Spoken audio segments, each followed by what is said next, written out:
ఆంధ్రప్రదేశ్లో మొన్న ఈ మధ్య వరదల కారణంగా ఎన్నో కాలనీలు బురదమయమయ్యాయి, మునిగిపోయాయి.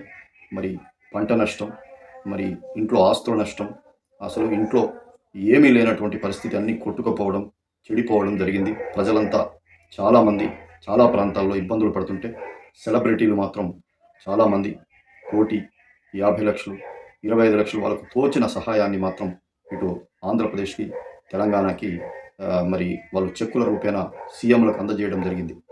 ఇందులో భాగంగానే ఇప్పుడు జూనియర్ ఎన్టీఆర్ కూడా మరి చంద్రబాబు నాయుడు గారిని కలవడం, ఆయనకు మరి చెక్కు రూపేణా వరద సహాయానికి ఆయన సహాయ చర్యల కోసం ఆయన చెక్కు ఇవ్వడానికి రావడం నిజంగా ఇది కూడా అందరూ సెలబ్రిటీలాగా వస్తున్నారు. కానీ ఇక్కడ ఉన్నటువంటి చంద్రబాబు నాయుడు గారి పార్టీలోనే ఎన్టీఆర్ తిరిగినటువంటి పరిస్థితి, వాళ్ళ తాతగారి పార్టీ, మరి బాబు గారి అందరు పార్టీ, అది నందమూరి కుటుంబం పార్టీ కాబట్టి ఆయన తిరగడం రావడం పోయింది. తర్వాత చంద్రబాబు నాయుడు గారు కూడా 2-3 మహానాడులో పిలిచి ఆ తర్వాత కట్ చేయడం జరిగింది.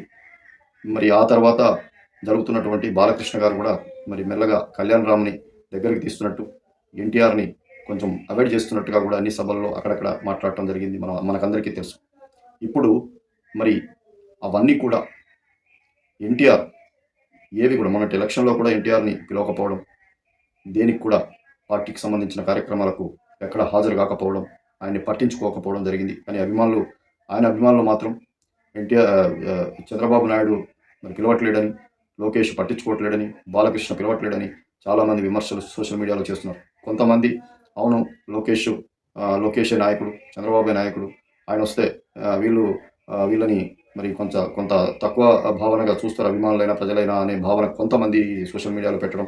సరే, అది అభిమానులు ఈ అభిమానులు వాళ్ళందరిది ఎలా ఉన్నా, ఇంత అవాయిడ్ చేసిన పార్టీకైనా, ఇంత అవాయిడ్ చేసిన నాయకుడికైనా వరద ముంపు వల్ల ఆంధ్రప్రదేశ్ కానీ, మరి అక్కడ ఉన్నటువంటి ప్రాంతాలు కానీ, ప్రజలు కానీ ఇబ్బంది పడినటువంటి విషయాన్ని ఆయన మర్చిపోకుండా, ఇవన్నీ కూడా వీళ్ళు చేసినటువంటి అవమానాలు, పిలవకపోయినటువంటి సందర్భాలు అవన్నీ కూడా పూర్తిగా మర్చిపోయి ఆయన వరద బాధితుల కోసం సహాయాన్ని మరి అదే చంద్రబాబు నాయుడు గారికి దగ్గరికి వచ్చి ఆ చెక్కు అందజేయడం అనేది నిజంగా ఆయన గొప్ప మనసుకి మనమందరం కూడా కృతజ్ఞతలు తెలపాల్సిన అవసరం ఉన్నది.